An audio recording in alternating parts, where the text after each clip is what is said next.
Bonjour à tous. Très heureuse de vous retrouver encore ici cette semaine pour une autre capsule au-delà du salon.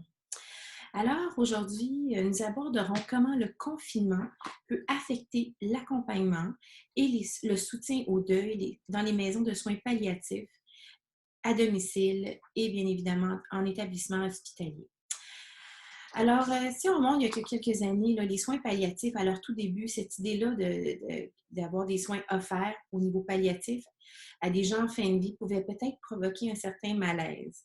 C'est-à-dire que probablement pour beaucoup d'entre nous, les soins palliatifs rimaient davantage avec soins pour aller mourir.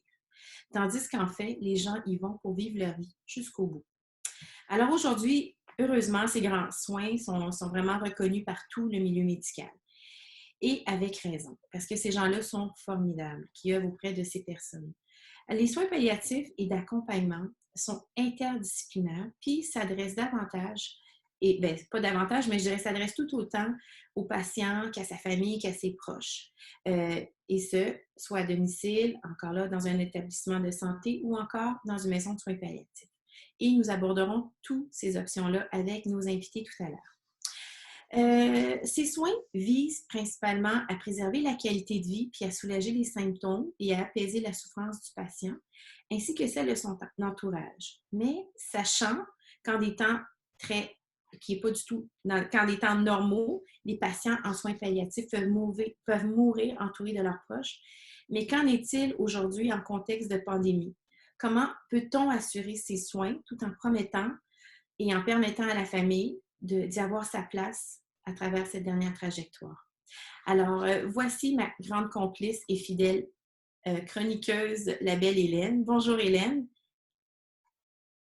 Je pense qu'Hélène ne m'entend pas. Est-ce que tu m'entends, Hélène? Tu m'entends? Bonjour, Cédric. Oui, OK, je m'excuse. On a comme un délai, un petit décalage. Alors, toi, Hélène, qui est accompagnatrice en fin de vie, qui vit quelque chose de particulier ces temps-ci, et tu vas nous en parler d'ailleurs, tu es auteure, conférencière et aussi célébrante funéraire. J'aimerais savoir, Hélène, qu'est-ce qui t'a poussé à faire le choix, en fait, d'accompagner les gens au crépuscule de leur vie? Je m'excuse, je t'entends pas. J'espère que le reste des gens qui nous écoutent t'entendent. Est-ce que tu m'as entendu? Est-ce que tu as entendu la question que je t'ai posée?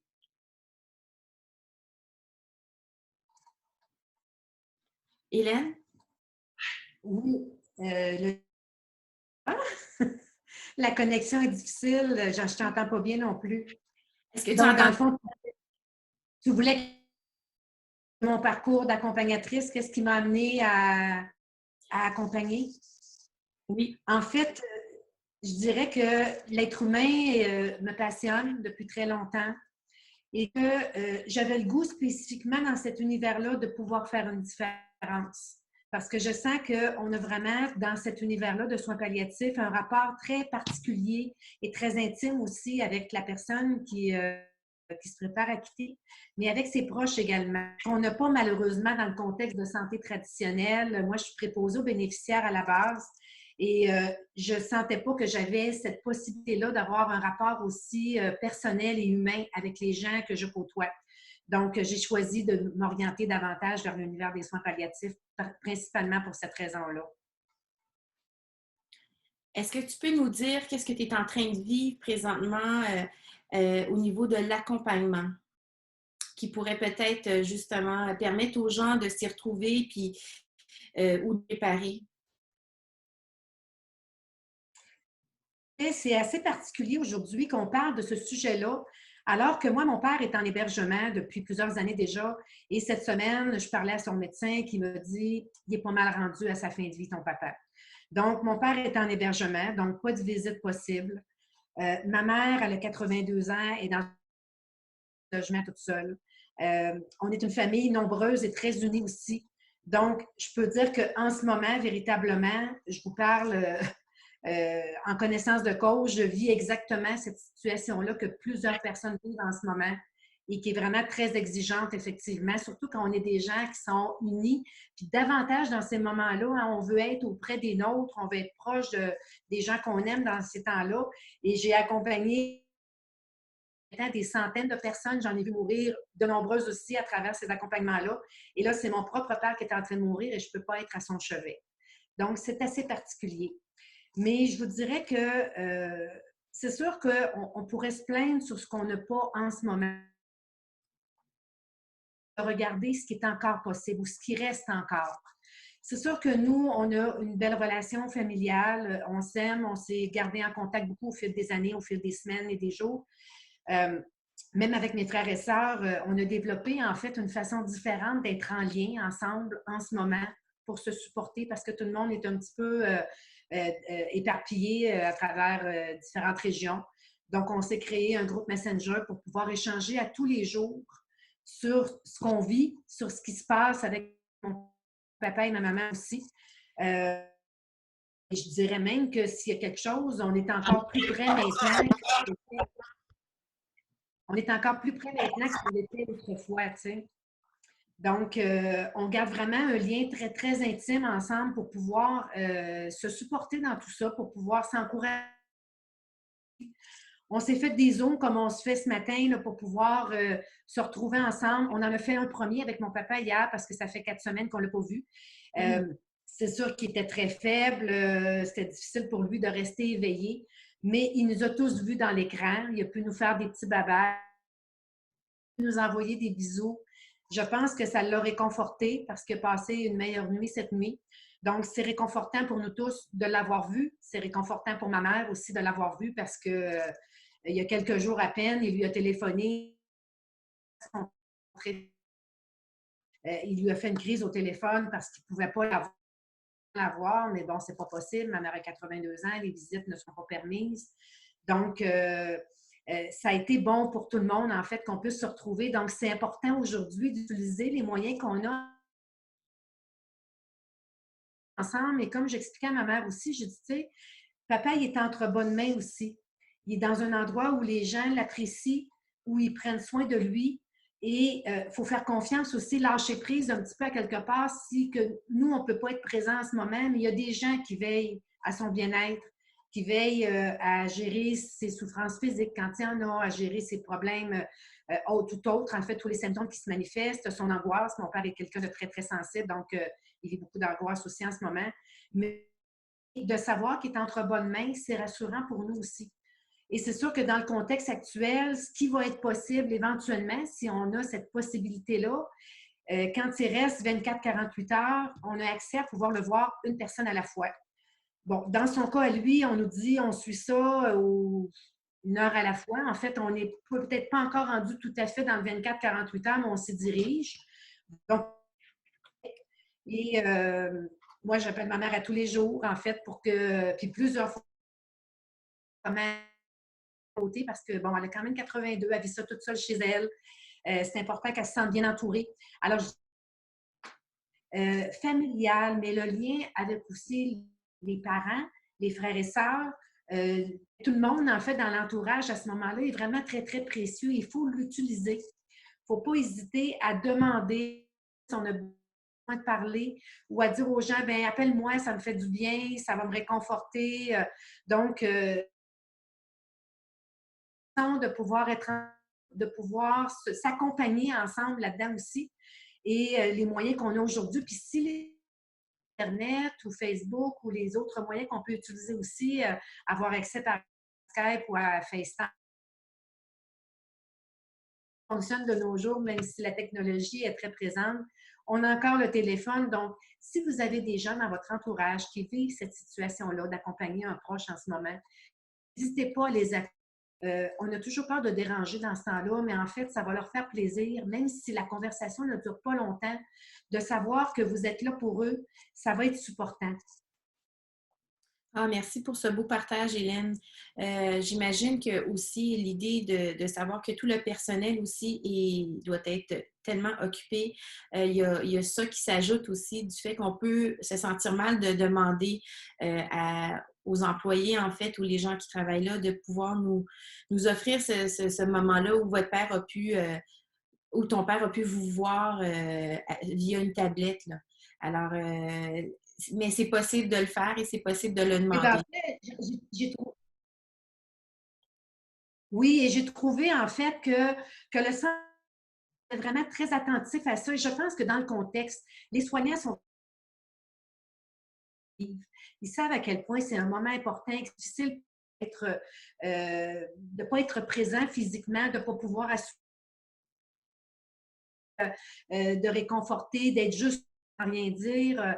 Donc, je pense qu'ils sont vraiment très, très sensibles à ça. Ils font vraiment leur possible dans le contexte, même si c'est effectivement un contexte où tout le monde est débordé. Mais je n'ai jamais senti en aucun cas que je dérangeais. On m'a même dit, n'hésite pas à appeler. C'est sûr que, bon, si on est 5 dans la famille ou 6, il y a une personne qui appelle et on relais avec les autres pour ne pas surcharger non plus le personnel. Mais ils m'ont dit, gêne-toi pas en tout temps, même la nuit. Si la nuit, tu ne dors pas parce que tu es inquiète, appelle-nous, il y a quelqu'un qui va répondre et qui va te donner des nouvelles de ton papa. Et il y a un intervenant en ce moment social qui a justement géré l'histoire de la tablette, là, parce que dans les centres, maintenant, à cause du contexte, ils ont reçu plusieurs iPads qu'ils peuvent utiliser avec des patients qui sont encore nécessairement à eux de le faire fonctionner, mais qui sont encore présents à l'esprit pour avec leurs proches. Donc, c'est lui, en fait, qui a accompagné mon père dans tout ça parce que mon père n'est pas en mesure du son et de tout ça. Donc, lui, c'est présent à côté, puis de gérer tout ça à sa place pour que ça soit possible qu'on puisse se voir. Donc, dans le fond, je sens vraiment qu'il y a une collaboration mieux qu'ils peuvent dans le contexte. Mais merci Hélène, puis on va espérer que tout se passera avec sérénité pour la suite des choses. De toute façon, tu vas devenir au courant de la situation avec ta famille.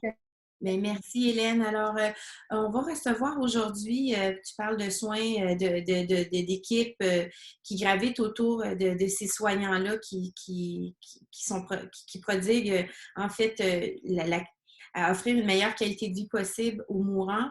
Alors, on va accueillir Marlène Côté, qui est coordonnatrice au deuil de la maison Victor Gadebois à Saint-Jean, à Saint-Mathieu-de-Belleuil. Bonjour Madame Côté. Bonjour. Vous m'entendez bien? Oui? Oui, oui, très bien. Et vous? Parfait. Ben, merci d'être parmi nous. Madame Côté, j'aimerais ça que vous nous parliez de qui sont les différents membres de vos équipes qui œuvrent auprès des patients justement qui sont chez vous. Et puis, quelle est l'ambiance de travail aussi à l'heure actuelle, là? J'aimerais ça savoir qu'est-ce qu'il y en est. Alors, d'abord, Hélène, je suis de tout cœur avec toi, sachant comment on aimerait être présent dans ces moments d'une grande intensité. Hein. On sait qu'avec cette crise-là, ben, il faut être créatif, faut trouver des façons de faire. Alors, nous, ici à la maison de Targat-Bois, c'est sûr qu'on accepte que les gens viennent visiter leurs proches. On a créé vraiment un milieu très protégé avec des directives très strictes.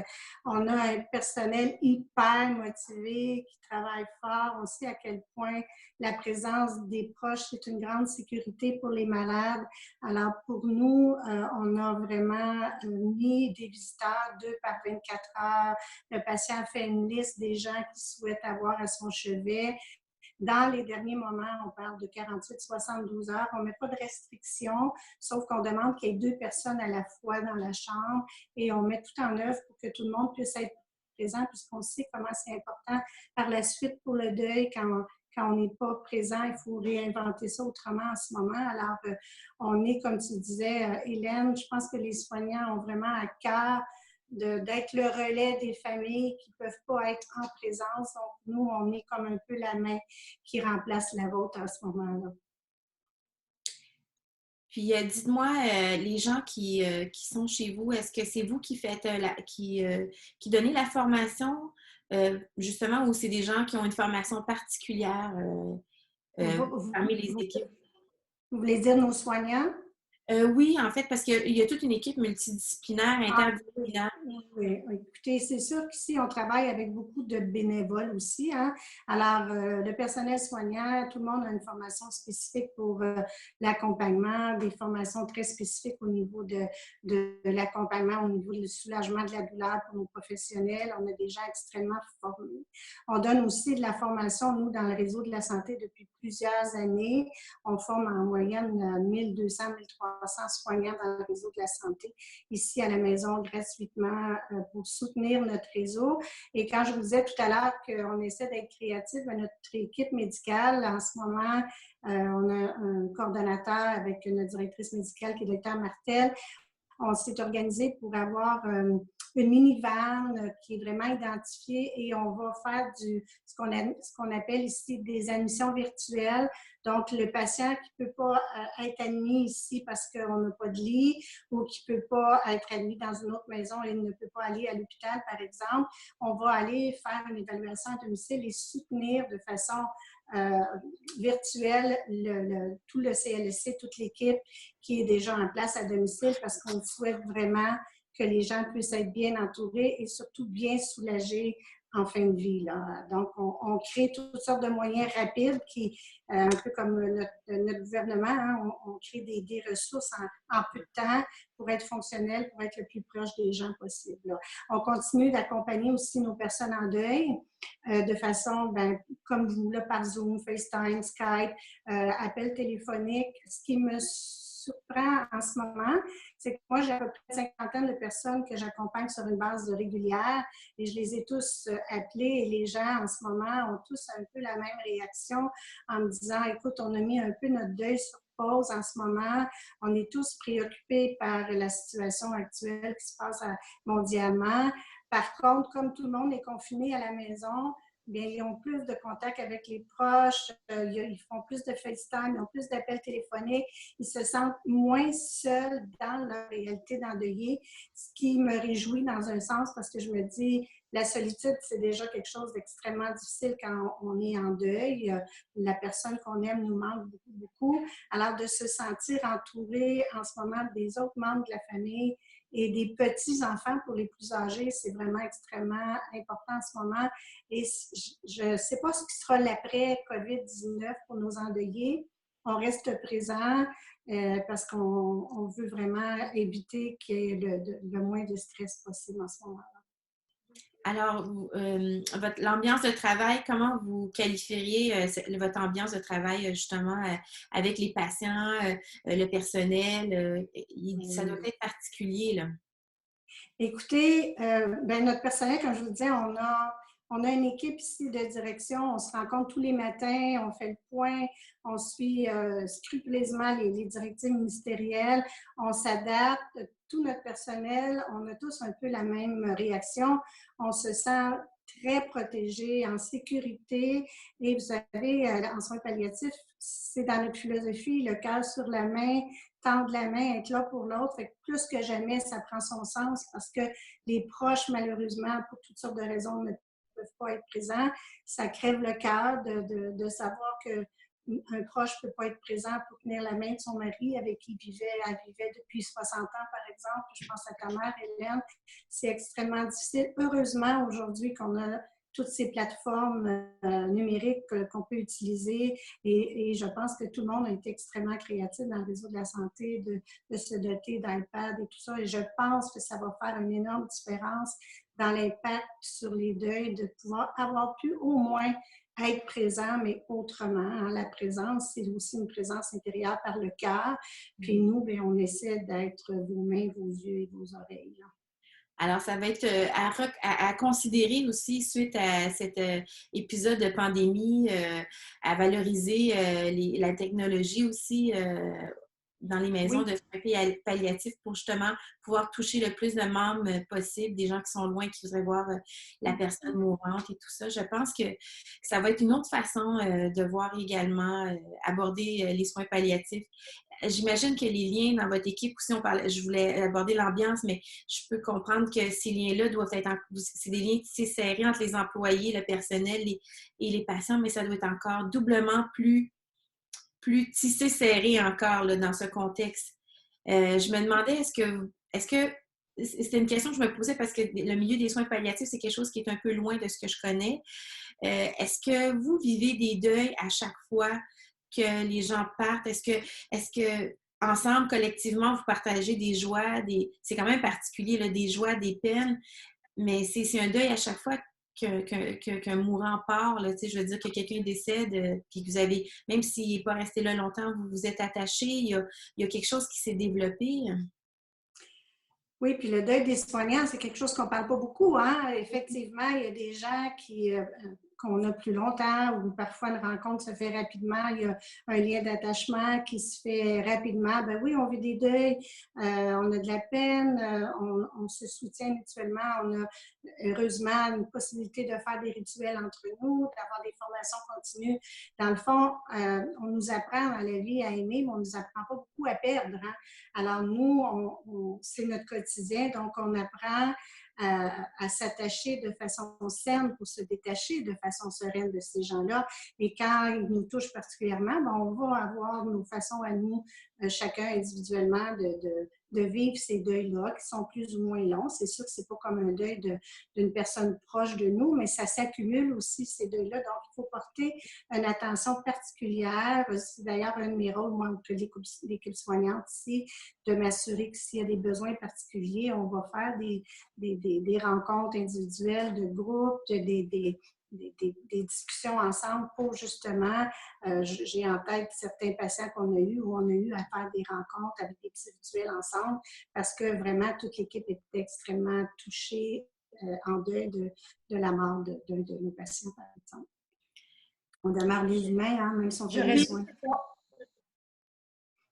Oui, Hélène. Je voudrais rajouter quelque chose là-dessus aussi, parce qu'on a souvent déjà posé la question aussi, tu sais, quand ça fait 20 ans que tu fais ça, puis que tu ne vois que des gens qui vont mourir, les gens pensent qu'on crée nécessairement un mur entre nous pour se protéger.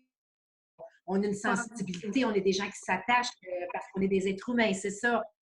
Oui, mais moi, ce que je leur dis, par contre, c'est que nous, c'est pas une surprise que ces gens-là vont mourir. Tu sais, contrairement à des gens de l'extérieur, surpris par... C'est l'objectif de l'accompagnement. Oui, puis je dirais qu'au contraire, c'est pas qu'on est moins touché. Je pense qu'on est toujours aussi, sinon plus touché, sauf qu'on apprend à se donner des outils et on ne s'habitue pas à perdre des gens. Ça nous fait toujours quelque chose qu'on demeure et heureusement, la journée où ça ne nous touchera plus, je pense qu'on ne sera pas à la bonne place. Notre sensibilité, elle est intégrée. La mort fait partie de notre quotidien. Donc, pour nous, on a intégré cette réalité que la mort fait partie de la vie. Donc, on se donne des moyens par la suite pour poursuivre et tendre la main à quelqu'un d'autre. On est une grande chaîne humaine, hein? C'est un relais d'une personne à une autre. Mais c'est faux de penser qu'on s'habitue et qu'on est moins touché. Au contraire, moi, j'espère que je serai toujours touchée et je suis prête à payer le prix pour être touchée par ces gens-là, quitte à devoir prendre soin de moi par la suite, là. Ça fait partie du contrat que j'ai fait avec moi-même quand je me suis engagée il y a 25 ans en soins palliatifs. Là. Mais merci beaucoup, Marlène Côté. C'est très honorable ce que vous faites. Et puis, merci pour ce beau partage parce qu'on n'a pas souvent l'occasion de questionner des gens qui sont dans ces milieux de soins-là. Mais on aura peut-être l'occasion de nous reparler à nouveau pour élaborer davantage sur votre mode de fonctionnement chez vous et tout ça. Alors, ça nous fera plaisir de vous recevoir à nouveau. C'est un grand plaisir. Puis n'hésitez pas que la Maison Victor Gadebois, elle est là. Hein, on peut appeler, puis les services sont offerts à tout le monde qui en fait la demande. Alors, n'hésitez pas d'appeler, on est là. Merci beaucoup, Marlène Côté. Alors, maintenant, on va aller rejoindre Audrey Hall, qui est directrice des soins palliatifs et infirmière clinicienne de la Société des soins palliatifs à domicile du Grand Montréal. Alors, Audrey va se joindre à nous sous peu. Je ne sais pas si elle nous entend, mais oui, Audrey, elle est là. Bonjour, Audrey. Bonjour, Audrey. Merci d'être avec nous.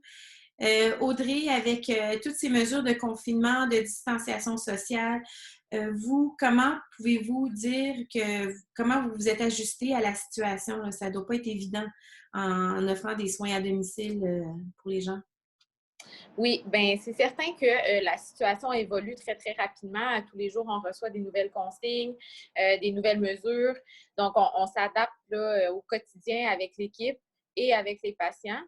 Mais on continue tout de même, là, dans le fond, c'est pour nous, c'est le quotidien. On continue toutes les visites à domicile, on continue les prises en charge, puis on augmente évidemment les prises en charge dans le contexte, là, vu toutes les restrictions qui sont en place dans les hôpitaux, dans les unités de soins palliatifs, dans les maisons de soins palliatifs. On augmente notre volume d'admission et la rapidité de notre prise en charge. Donc, pour nous, on continue, on s'adapte à chaque jour, on met en place là, le plus possible toutes les mesures qui sont demandées par le gouvernement et les différents CIUS. Les infirmières, je pense, continuent et se sentent là, soutenues par le réseau, par nous à la société. Les patients, en général, sont très contents de savoir que les suivis continuent. Donc, pour nous, il y a eu plein de chamboulements, mais c'est la vie qui continue, quoi, parce que les patients continuent de nécessiter des soins palliatifs à domicile. Est-ce que vous avez vu une augmentation au niveau des gens qui décident justement de demander ces soins-là, mais à domicile depuis le début de la crise? Oui, c'est certain qu'il y a eu une augmentation qui est, je pense, dans un sens qui dépend là, de la situation. Il y a beaucoup de patients pour qui c'est très clair dès le départ qui veulent décéder à domicile ou bien, par exemple, en unité de soins PAL ou en maison de soins palliatifs et qui ont un plan assez clair au départ. La situation est venue tout chambouler pour plusieurs patients qui, avaient fait un plan, par exemple, de décéder en unité de soins palliatifs et puis, là, ils apprennent les nouvelles mesures qui sont en place. Il y a énormément de restrictions au niveau des visites disponibles, les moments des visites et tout ça. Donc, il y a beaucoup de patients qui vont confronter à ces nouvelles mesures-là, se disent, dans le contexte, je vais retourner décéder à la maison parce que je veux être entourée de ma famille. Donc, oui, il y a eu une augmentation au niveau des admissions pour nous et des patients qui décident finalement de décéder à la maison, là, vu la situation. Puis, est-ce que vous avez des bénévoles? Est-ce que le personnel est suffisant en ce moment pour répondre à ces besoins? Oui, en ce moment, on a quand même une équipe d'infirmières qui, tiennent le coup, qui sont très solides, puis on a un nombre d'infirmières qui est suffisant pour l'instant pour absorber l'augmentation des admissions. C'est certain que si l'augmentation continue d'augmenter de manière significative, là, on va peut-être avoir des défis au niveau des ressources humaines, mais pour l'instant, ça va bien. Et est-ce qu'il y a seulement des infirmières qui vont à domicile ou s'il y a aussi des préposés ou des auxiliaires? Non. On a des infirmières auxiliaires et des préposés aux bénéficiaires. On a aussi, dans nos services, un psychologue, une intervenante spirituelle, des bénévoles, mais le psychologue, l'intervenante spirituelle et les bénévoles, pour l'instant, font seulement des visites par téléphone, donc des suivis téléphoniques pour l'instant, vu la situation. OK. Oui, c'est ça. Je me demandais au niveau de vos effectifs s'il y avait aussi des réajustements à faire et que les suivis se faisaient par téléphone ou le soutien continuait, mais autrement. Bien, c'est sûr qu'en fait, là, j'ai dû, dans le fond, demander à mon équipe de réajuster un petit peu vu la situation. Donc, tous nos patients qui sont, on pourrait dire, stables, parce qu'on encourage beaucoup le référencement précoce. On n'a pas besoin d'un prognostic, par exemple, de moins de 3 mois pour prendre en charge un dossier. Donc, on a des patients qu'on suit, mais qui sont plus stables. Donc, pour ces patients-là, j'ai demandé aux infirmières le plus possible de faire des visites téléphoniques et de faire des visites en personne si urgence. Pour donner un petit peu plus de place aux infirmières pour voir toutes les prises en charge urgentes et la gestion là, des fins de vie. Donc, ça a été le changement au niveau des infirmières. C'est sûr qu'au niveau du psychologue, de l'intervenante spirituelle et des bénévoles, maintenant, tout se fait par téléphone parce qu'on voulait réduire les contacts le plus possible et pour le personnel et pour les patients qui sont quand même eux aussi très à risque. Donc, pour l'instant, ça a été ça les changements, mais les infirmières et les préposés continuent d'aller au domicile. C'est ce que je me demandais au niveau de la protection de ce personnel soignant-là qui se déplace à domicile. Il doit avoir un niveau de stress qui est augmenté. Est-ce qu'au niveau des équipements, vous êtes allez-vous avez-vous tout ce qu'il vous faut ou parce qu'on priorise beaucoup les soins hospitaliers, les milieux hospitaliers, mais on n'y pense pas qu'il y a des gens, justement, qui œuvrent à se déplacer puis qui sont très, très à risque. C'est une bonne question. Effectivement, ça a été au début un très grand défi parce que le gouvernement, dans l'engouement de la situation, a vraiment priorisé les hôpitaux. Donc là, on n'était pas capable d'obtenir des fournitures. Il fallait vraiment aller gratter d'un bord et l'autre. Puis finalement, nous, on a dans le fond 2 partenaires officiels qui sont le CIUS du Nord et le CIUS de l'Est, qui sont des très, très gros CIUS. Puis via nos partenaires, on a été capable d'obtenir du matériel en quantité suffisante très rapidement. Donc, pour l'instant, à ce niveau-là, ça va bien, malgré les directives qui changent, là, puis l'augmentation de l'utilisation du matériel de protection, on est capable à date de fournir assez de matériel pour notre personnel. Donc, ça a été quelque chose qui les a beaucoup rassurés parce qu'au départ, là, il y avait comme beaucoup d'informations qui circulaient comme quoi, le gouvernement prenait le contrôle du matériel et le distribuait seulement à certains gros joueurs. Donc, il y avait l'inquiétude à ce niveau-là beaucoup. Mais là, on est bien dans le ciel, on pourrait dire, là, on a assez de matériel, puis nos partenaires, on est capable là, fréquemment d'obtenir plus de matériel de leur part. Donc, de ce côté-là, ça va. Parfait. Puis là, on a... j'aimerais ça éventuellement vous réinviter pour en parler davantage parce que je m'intéressais aussi au niveau culturel. Parce que des fois, vous devez tomber dans des familles où c'est la barrière de langue aussi. Comment ça fonctionne? Vous devez avoir des défis à ce niveau-là aussi. Alors, mais là, c'est hors sujet parce que c'était pas dans le contexte de la pandémie, mais en vous entendant parler, je me visualisais plein de scénarios possibles. Alors, mais on aura la chance, Audrey, de savoir. Mais dites-moi annuellement combien de patients font appel à vos services en temps normaux, là. Donc, annuellement, on accompagne en moyenne 1200 patients. C'est énorme. Oui, sur tout le territoire de Montréal. Ouais. Wow, c'est beaucoup de personnes, ça.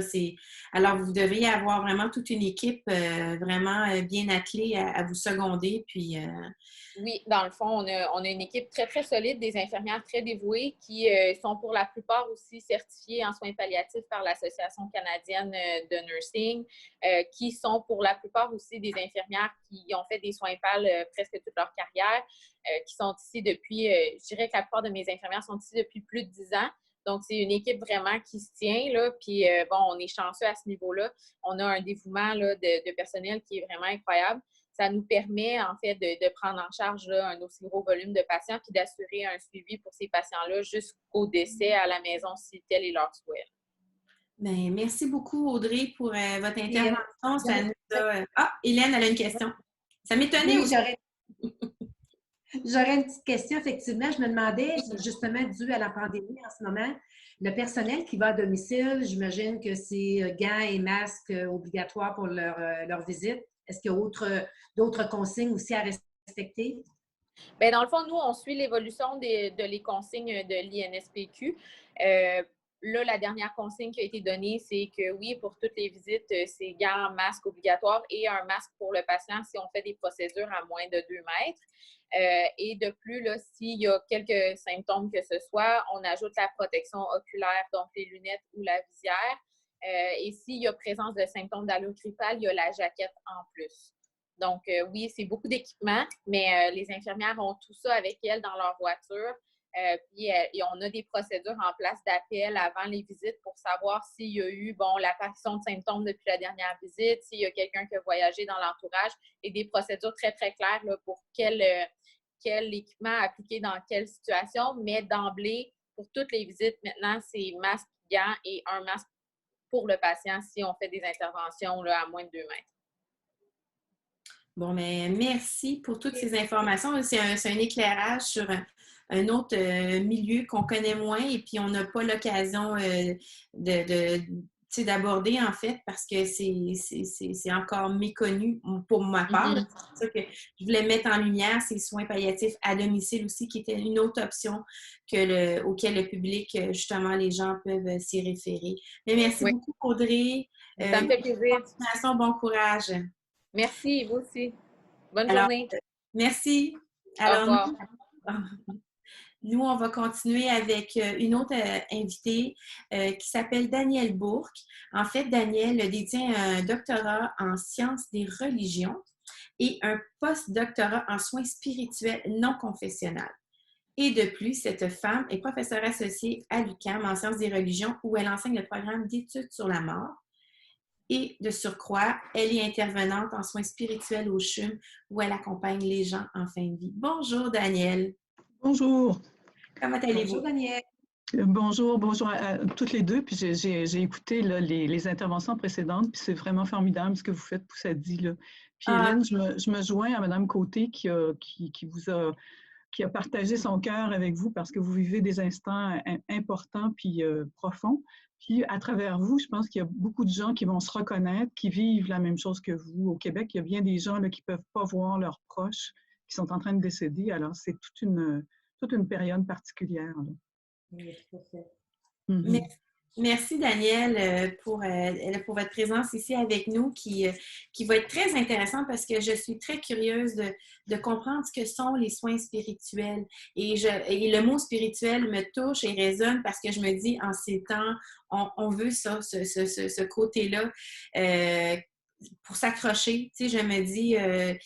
il y a tellement de gens qui se sont éloignés des religions, il y a beaucoup de gens qui ont d'autres croyances, mais il y a quelque chose auquel on doit s'accrocher en quelque part. Et puis, juste le titre soins spirituels, je me suis dit, mon Dieu, qu'est-ce que c'est? Alors, c'est très important. Ben, en fait, les soins spirituels, juste pour faire une histoire courte, là, c'est assez récent. C'est-à-dire l'apparition des intervenants en soins spirituels, c'est juste depuis 2011. Le gouvernement a créé cette profession-là, mais on sait que, par exemple, dans les hôpitaux au Québec, les hôpitaux ont été fondés par des congrégations religieuses, des prêtres, des sœurs. Pendant longtemps, ces gens-là ont accompagné au niveau religieux les gens dans les hôpitaux. Et puis, à partir des années, je dirais peut-être 80, il y a des gens qui ont commencé à aller aux États-Unis, même un petit peu avant les années 80, là, sont allés aux États-Unis parce qu'il y avait des prêtres qui étaient un petit peu innovateurs puis qui faisaient du counseling spirituel. Fait qu'il y a des gens qui sont partis étudier ça. Et dans les années 90, il y a des gens qui, on appelait ça encore la pastorale, puis même encore aujourd'hui, on est mêlés, on appelle ça encore la pastorale, ce qu'on fait. Mais ces gens-là sont allés, se sont posés des questions au niveau de l'accompagnement. Pourquoi? Parce que, moi, je travaille à Montréal, au CHUM, et au CHUM, à tous les jours, moi, je vois des gens de toutes sortes de religions, là. Je veux dire, des musulmans, des juifs, des gens qui ont, des catholiques, évidemment, mais tu sais, quand on parle des chrétiens, il peut y avoir des pentecôtistes, des adventistes, des baptistes évangélistes, il y a toutes sortes de monde, là. Ça, c'est des gens qui adhèrent à des religions, mais il y a aussi des gens qui ont lâché les religions, qui ont développé une spiritualité personnelle. On a la grande référence des années 60 où il y avait toutes sortes d'expériences spirituelles, où il y a des gens qui sont allés en Inde, qui sont revenus. Il y a eu l'arrivée du bouddhisme en Amérique du Nord. Fait qu'il y a un grand mélange. Puis au CHUM, à tous les jours, on est en contact avec ça. Alors, l'accompagnement spirituel, il a changé. Il faut savoir qu'au Québec, on est le seul endroit au monde actuellement où on fait de l'accompagnement, où notre accompagnement spirituel, moi comme intervenante, je ne suis pas rattachée à une institution religieuse. Ailleurs au Canada, on appelle ça encore des chaplains ou des aumôniers. Aux États-Unis aussi. En Europe, par exemple en Suisse, les gens qui travaillent sont associés ou à la religion catholique ou aux protestants. Donc, tu sais, on est en train ici au Québec d'inventer, de créer une façon de travailler de façon non confessionnelle. Fait que c'est quand même intéressant. Les gens à l'extérieur nous disent non, c'est pas possible, on ne peut pas faire ça, il faut être attaché à une religion. Mais non, on est en train de le faire. Pourquoi? Moi, j'ai étudié en sciences des religions. Mon titre, à quelque part, c'est religiologue. Puis qu'est-ce que ça fait un religiologue? C'est comme un sociologue.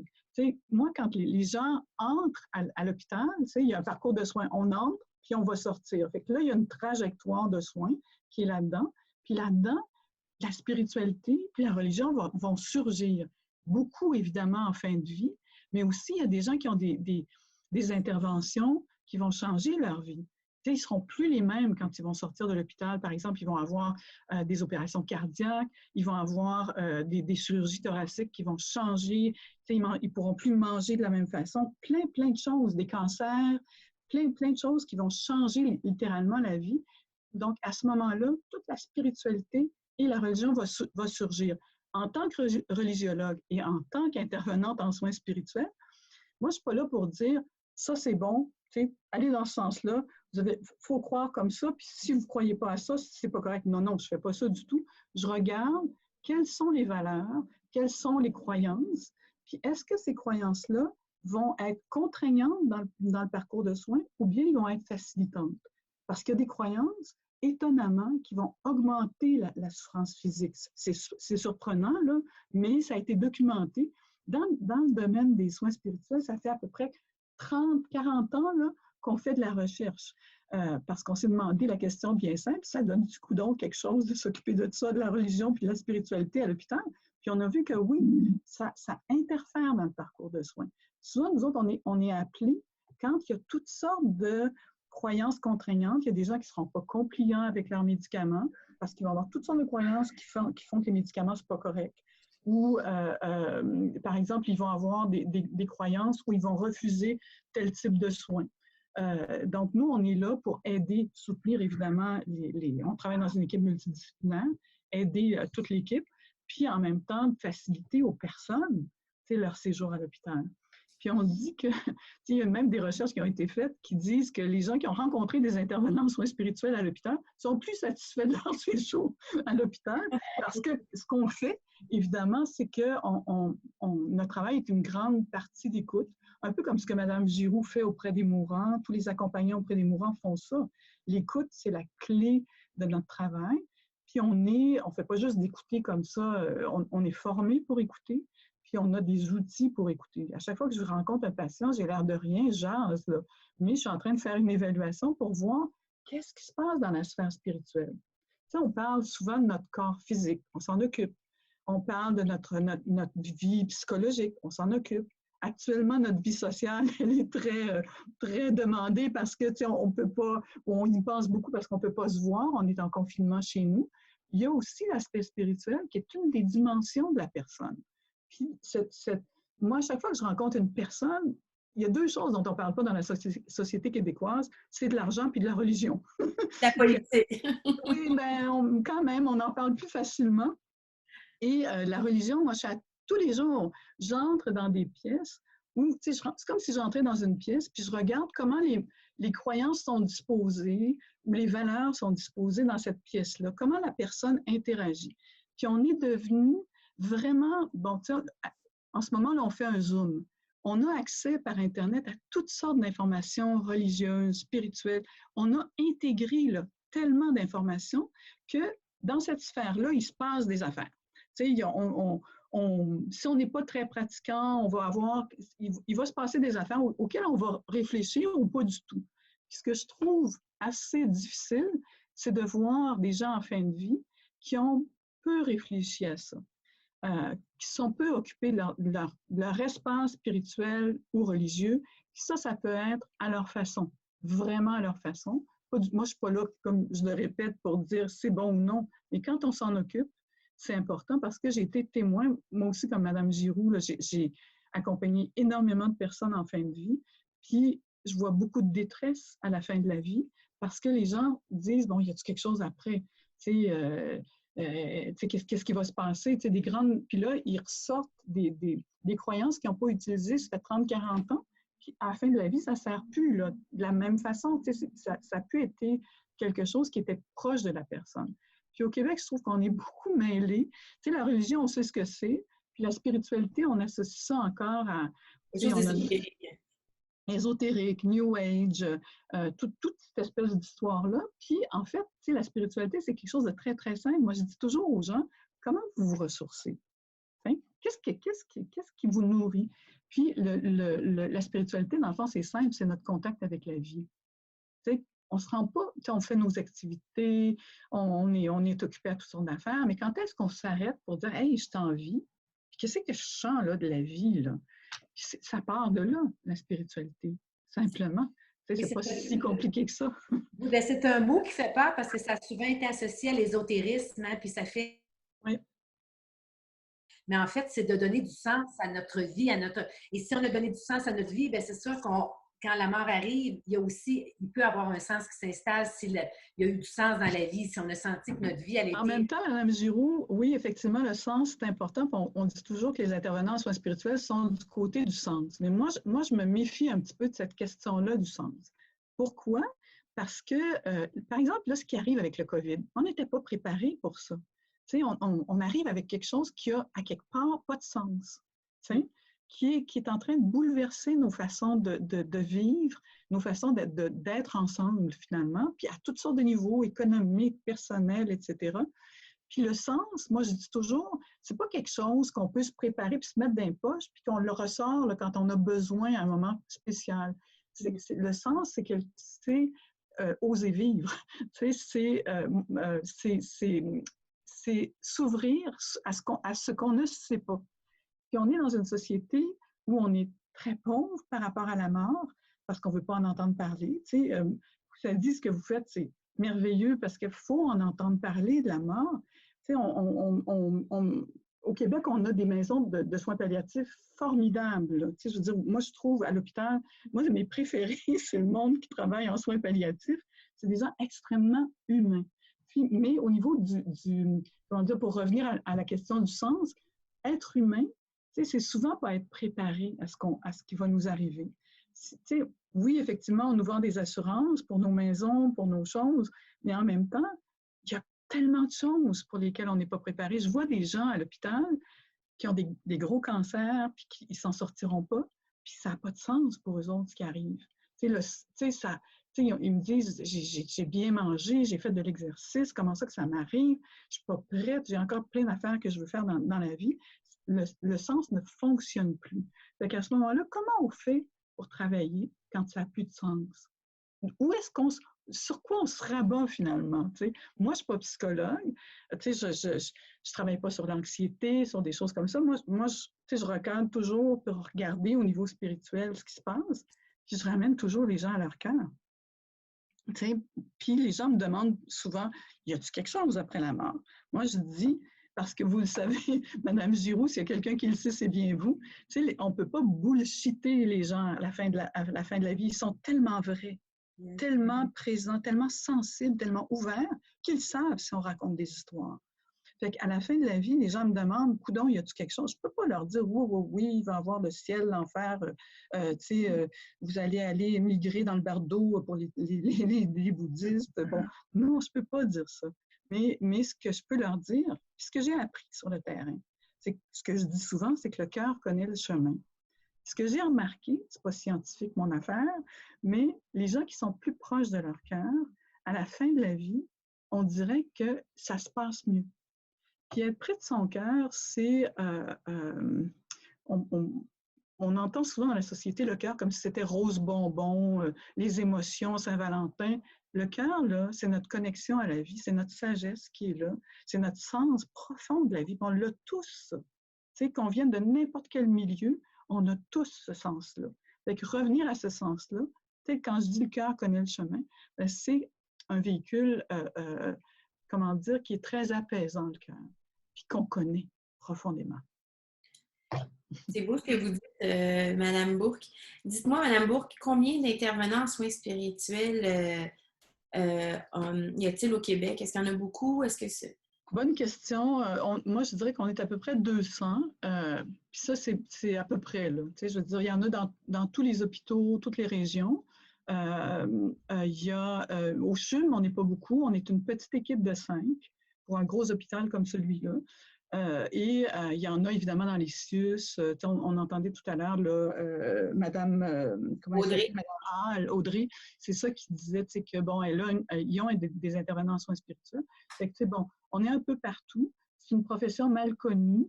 Parce que, bon, par exemple, quand je rentre dans une chambre, moi, puis que je dis que je suis intervenante en soins spirituels, on me regarde parce qu'on pense que je vais venir faire du lavage de cerveau. C'est pas ça du tout. Fait que, on est toujours en train d'expliquer encore une fois aux gens qu'est-ce qu'on fait comme travail. On parle des soins spirituels. Puis les gens disent que sorte de soins vous donnez, vous autres là. Mais moi, je prends soin de la spiritualité des gens, quelle qu'elle soit. C'est ça mon travail. C'est d'y donner une place dans la trajectoire de soins. Par ailleurs, Madame Bourque, je sais que vous faites des ateliers sur la mort. C'est Oui. quelque chose sur lequel j'aimerais approfondir avec vous lors d'une autre capsule. On vous réinvitera parce que je pense que ça peut justement nous permettre de nous connecter à cette spiritualité-là et surtout à ce cœur-là dont vous parlez. En fait, ce qui permet de se connecter juste avec la conscience qu'on va mourir. Et puis, ce que j'ai vu, moi, quand j'ai commencé à accompagner des gens, je voyais des gens mourir, puis je voyais des gens qui n'étaient pas prêts, là, qui mouraient dans des grandes souffrances, non, je ne parle pas physique, mais psychologique, existentielle. Là. Et moi, je me suis demandé, coudonc, est-ce que je suis prête, moi, pour mourir? Et je ne l'étais pas en tout. Donc là, j'ai commencé à chercher des choses, puis à me dire, bien, comment je peux me préparer, moi? Puis, donc, ça a été un cheminement, là, on ne se prépare pas comme ça du jour au lendemain, parce que c'est une idée qui est irrationnelle, la mort. Et on ne veut pas mourir, puis on pense qu'on va vivre tout le temps, même souvent encore. Moi, je pense ça. Tu sais, je veux dire, je suis au chevet de gens qui sont en train de mourir, puis moi, je pense que je suis au-dessus de tout ça, là. Mais non, c'est une idée qui va à contresens de notre façon de vivre actuellement. Donc, c'est quelque chose que je trouve très important. Pourquoi? De se préparer à la mort, parce que, je le disais tout à l'heure, on vit dans une société extrêmement pauvre par rapport à la mort. Je ne parle pas des gens qui travaillent, il y a des gens formidables, puis beaucoup d'efforts d'accompagnement des gens en fin de vie sur différents fronts. Il y a un éveil au Québec à ce niveau-là. Mais en même temps, je veux dire, de socialement parlant, de la société de consommation et tout ça, on ne pense pas à la mort, on va y penser, là. Tu sais. Mais on y travaille fort, du moins, on y travaille fort. On défriche, on défriche. Bon, Hélène, est-ce que tu avais une dernière question avant que Noémie vienne faire sa prestation musicale? Oui, effectivement, Daniel, j'aurais une dernière question qui me chicote un peu. Tu disais tantôt que c'était en fait un métier ou un univers qui est quand même inconnu encore, les soins spirituels. Et je me demandais comment, justement, du fait que c'est encore pas très connu, comment vous faites pour intégrer les milieux de soins? Est-ce que c'est eux qui vous appellent? Est-ce que c'est vous qui faites des approches? Et comment vous êtes reçus quand vous arrivez? Le lien, il se fait comment? Moi, je suis engagée par le CHUM. Je suis une employée du CHUM. Donc, je travaille dans des équipes multidisciplinaires.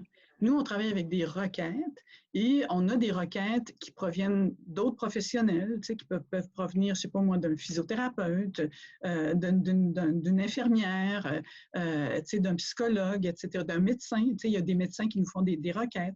Donc, on travaille avec des équipes de soins puis qui nous disent, Daniel, je pense que tu devrais aller voir telle patiente pour telle raison. On a des discussions de cas. Puis, tu sais, bon, je vais voir les patients, puis je retourne à l'équipe pour dire, il s'est passé ça, etc. Donc, on est des employés et je suis une professionnelle. C'est un nouveau métier. Donc, je suis professionnelle de la santé, au même titre qu'un psychologue ou un physiothérapeute, etc. Et donc, c'est une profession en développement. C'est un nouveau territoire parce qu'il y a encore des gens qui travaillent avec un cadre pastoral, mais on quitte ce cadre-là, puis on est en train de développer des outils qui vont avec notre profession finalement. Mais merci beaucoup, Daniel. À très bientôt. On va se revoir et puis bonne continuation. Merci beaucoup. Au revoir. Bonne journée à tout le monde. Alors, nous, on va recevoir, Hélène, une jeune artiste fantastique avec beaucoup de talent qui gagne vraiment à être connue. La merveilleuse Noémie Sheila Rioux, qui est avec nous et je suis très contente. Noémie, allô? Bonjour. Bonjour. Alors, Noémie, j'aimerais ça que tu nous parles de ta démarche artistique et toi, qui es une femme de cœur, justement, comme disait Daniel, tu as toujours été connectée à ça. Alors, voilà, la parole est à toi. Merci. J'ai une famille de musiciens. Chez moi, c'est naturel d'être connecté par la musique au-delà de tous les autres moyens de connexion. Je suis une tante en Gaspésie, elle s'appelle Pierrette Rioux et elle fait les petits soins de l'âme. Elle offre sa présence et sa disponibilité dans les centres de soins palliatifs en particulier ou dans les foyers de personnes âgées. Elle est musicienne. Elle s'assoit près des gens avec sa guitare, elle offre ça.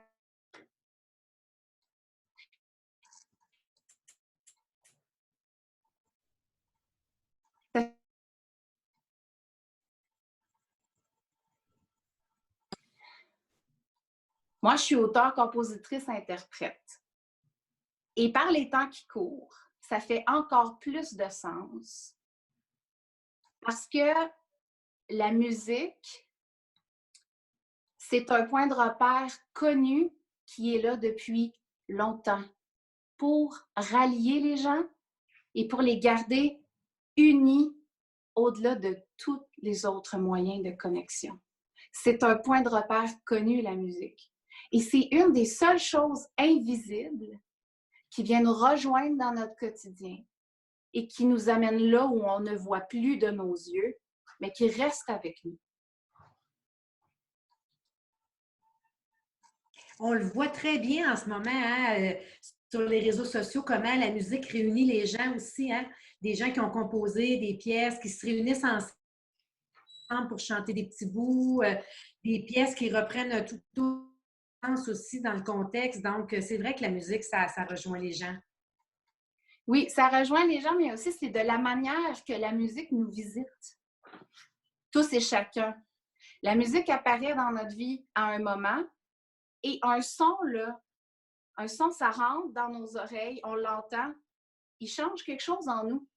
Et ensuite, il disparaît. C'est ce passage-là du son. C'est bien particulier parce que c'est accessible, la musique, mais ça nous fait faire un contact immédiat entre ce qu'on voit et ce qu'on ne voit plus. Puis, en accompagnement en fin de vie, et pour rester toujours en connexion avec ceux qu'on aime et qui sont partis, la musique, c'est une vieille sorcière qu'on connaît. Puis on aime bien ça qu'elle soit là. J'aime ça ce que tu dis.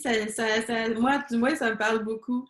Noémie, qu'est-ce que tu comptes nous présenter comme pièce aujourd'hui? C'est une chanson de Gilles Vigneault qui s'appelle « Pendant que ».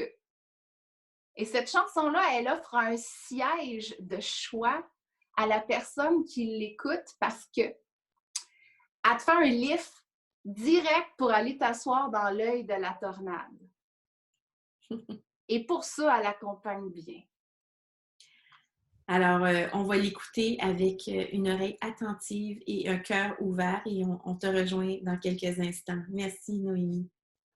Merci.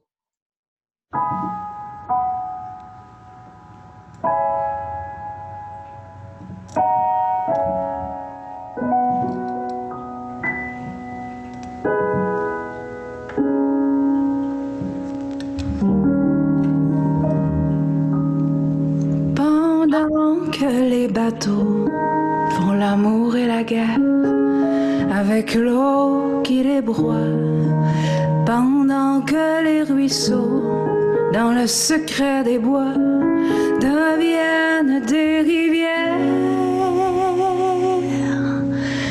moi, je t'aime, moi, je t'aime. Pendant que le soleil, plus haut que les nuages, fait ses nuits et ses jours, pendant que c'est pareil, continue des voyages chargés de leurs amours. Moi, je t'aime. Moi,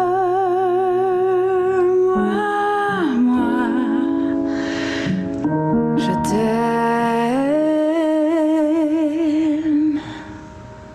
Pendant que les grands vents imaginent des ailes au coin secret de l'air, pendant qu'un soleil blanc au sable des déserts dessine des margelles.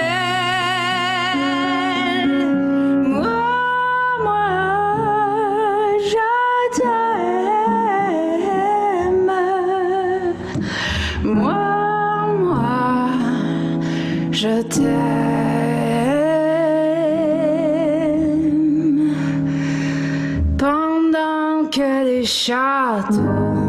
en toutes nos Espagnes se font et ne sont plus, pendant que les chevaux aux cavaliers perdus traversent des montagnes. Moi, je t'aime.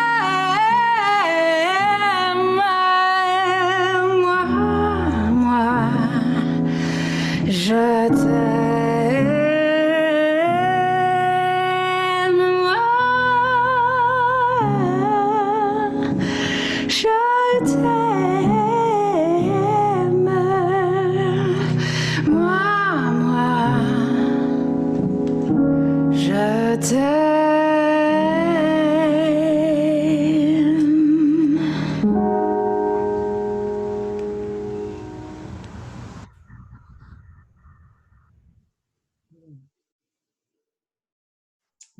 Merci, Audrey, c'est magnifique.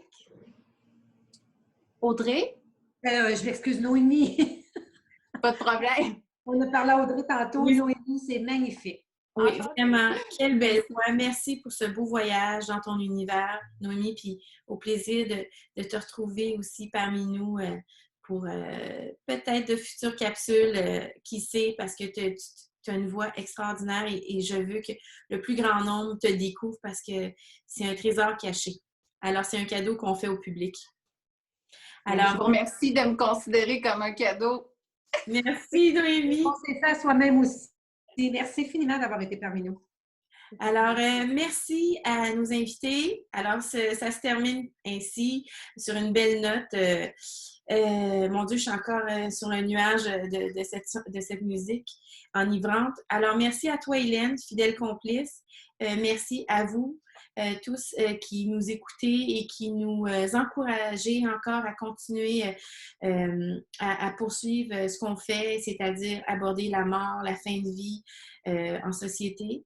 Alors, la semaine prochaine, on va avoir la chance de rencontrer Dr. Georges Espérance, qui est neurochirurgien et président de l'Association québécoise pour le droit de mourir dans la dignité, où on abordera bien évidemment le sujet de l'aide médicale à mourir en contexte de pandémie, parce que eux autres aussi, c'est-à-dire que ce sujet-là aussi doit certainement être appelé à se réajuster, ce milieu-là, pardon, est appelé à se réajuster dans le contexte dans lequel nous nous trouvons présentement pour les soins offerts aux patients. Alors, sans oublier, je vous laisse sur cette pensée du fait que les vivants sont souvent des mourants qui s'oublient, et puis les vivants ont besoin des mourants, qui sont des vivants à l'extrême, pour nous rappeler combien la vie est précieuse et éphémère. Alors, sur ce, faites attention à vous et puis au plaisir de vous retrouver. Merci.